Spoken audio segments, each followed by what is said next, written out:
Assalamualaikum anak-anak. Minggu ini kita mula masuk ke bidang sains hayat. Okey. Untuk topik pertama dalam sains hayat, kita akan belajar mengenai manusia. Kita akan belajar cara manusia membiak dan juga membincangkan tentang pertumbuhan manusia.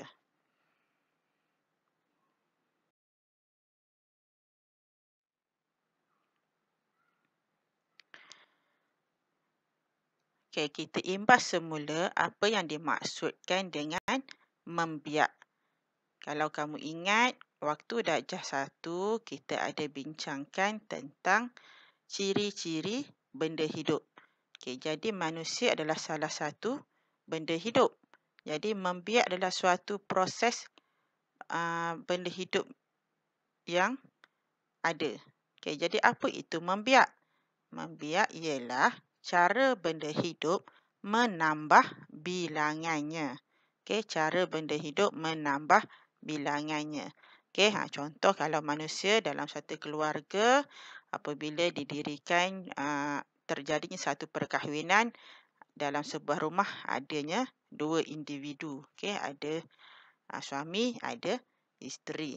Okey, jadi apabila berlaku proses membiak, maka bertambah bilangannya, dapat seorang anak. Okey, jadi bilangannya dah menjadi 3. Daripada 2 bertambah menjadi 3 dan mungkin akan bertambah seterusnya.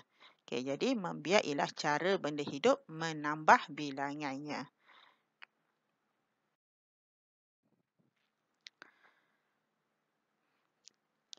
Okey, persoalan, bagaimana manusia membiak? Bagaimana manusia menambah bilangannya? Macam mana boleh bertambah bilangan? Okey, membiak menambah bilangan. Okey, jadi hanya satu cara manusia membiak iaitu dengan cara melahirkan anak. Okey, jadi manusia membiak dengan cara melahirkan anak. Okey, itu cara manusia membiak. Okey. Untuk seterusnya kita akan membincangkan tentang tumbesaran manusia. Okey, tumbesaran perkataan daripada tumbuh dan membesar. Jadi manusia mengalami proses tumbesaran iaitu daripada bayi sehingga menjadi dewasa. Okey, tumbesaran manusia. Okey, bermula daripada bayi, kan, kecil masa waktu dilahirkan kita panggil kita bayi. Kemudian menjadi kanak-kanak. Okey, daripada bayi menjadi kanak-kanak, kemudian menjadi remaja, seterusnya dipanggil dewasa dan seterusnya menjadi orang tua. Okey, warga emas. Okey, menjadi warga orang tua lah kita panggilkan. Okey, jadi ini adalah peringkat-peringkat tumbesaran manusia. Okey, seterusnya kita nak lihat apa perubahan-perubahan yang berlaku kepada kita semasa proses tumbesaran. Okey, kita ambil ni masa seorang manusia ketika kanak-kanak dan juga ni pun masih kanak-kanak lah. Okey, jadi kat sini daripada kecil ke besar itu apa perubahan yang berlaku? Okey, masa budak kecil ni mungkin kita punya budak ni ketinggian dia 80 cm. Okey, lepas tu apabila dia dah masuk ke sekolah, tingginya dah menjadi 130 cm. Okey, daripada 80 cm menjadi 130 cm, kita katakan kita bertambah dari segi ketinggian. Okey, bertambah tinggi. Jadi ini adalah perubahan yang berlaku kepada manusia yang pertamalah. Okey, perubahan yang pertama yang berlaku iaitu perubahan dari segi ketinggian. Semasa proses tumbesaran, manusia menjadi semakin tinggi ataupun bertambah tinggi. Okey, yang pertama ni, bertambah tinggi. Okey, kita guna lagi budak yang sama. Waktu ketika ini, okey, apabila dia naik ke atas penimbang, ingat penimbang ni digunakan untuk mengukur berat dia kan, mengukur jisim, mengukur berat badan budak ni. Okey, jadi waktu ni berat dia adalah 14 kilogram.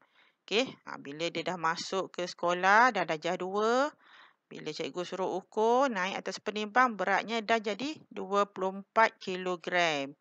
Okey, jadi 14 kilogram, 24 kilogram, kita katakan bertambah berat. Okey, jadi perubahan yang kedua yang berlaku kepada manusia ketika tumbesaran ialah bertambah berat. Okey. Okey. Ketika baru berumur 3-4 tahun ni, okey, budak lelaki ini memakai baju bersaiz S. Saiz kalau kamu tengok kat baju kamu ada saiz kan. Okey, apabila dah masuk ke sekolah dan darjah 2, baju t-shirt yang dipakainya dah berubah menjadi saiz L. Okey, dulu beli baju saiz S, sekarang beli baju saiz L. Jadi ini kita katakan manusia ini berubah menjadi bertambah besar. Bila bertambah besar tu kita katakan dia bertambah saiz. Okey, saiznya bertambah. Bertambah besarlah saiz ni dia. Kalau kamu faham saiz ni adalah kecil atau besar. Jadi saiznya bertambah. Jadi ada 3 perubahan atau ada 3 pertambahan yang berlaku kepada manusia ketika berlaku proses tumbesaran. Okey, yang pertama tadi bertambah tinggi. Yang kedua bertambah berat. Dan yang ketiga ini bertambah saiz. Okey. Okey. Cuba kita andaikan. Ini semua budak-budak ini, 3 orang budak ni adalah budak darjah 2. Kita berandaian je lah. Okey, ini adalah budak darjah 2. Tapi jika kamu lihat, budak perempuan itu lebih kecil. Budak perempuan itu lebih rendah berbanding yang lelaki yang lain-lain itulah. Okey, daripada 3 orang ni ada yang paling kecil. Jadi kalau kamu ingat semula dalam kelas kita pun, walaupun sama-sama darjah 2, ada yang kecil, ada yang besar, ada yang rendah, ada yang tinggi. Okey, kalau kamu ukur saiz kasut pun, bandingkan saiz kasut pun, okey, mungkin dapat ada yang pakai saiz kasut nombor 4, ada yang pakai saiz kasut nombor 7. Okey. Jadi ini menandakan walaupun sama umur, usianya sama, berada di tahun yang sama, tetapi tumbesaran masing-masing adalah berbeza. Okey, jadi pertumbuhan kita boleh kata pertumbuhan setiap individu adalah berbeza. Ada yang bertumbuh dengan banyak, ada yang bertumbuh dengan sedikit. Okey. Jadi ini adalah fitrahlah, dia adalah secara semula jadi. Okey. Ada yang memang bakanya kecil, jadi dia punya pertumbuhan kecil. Okey. Jadi kena ingat kat sini pertumbuhan setiap individu adalah berbeza. Okey, jadi cikgu rasa setakat ini je dahulu untuk topik manusia ni.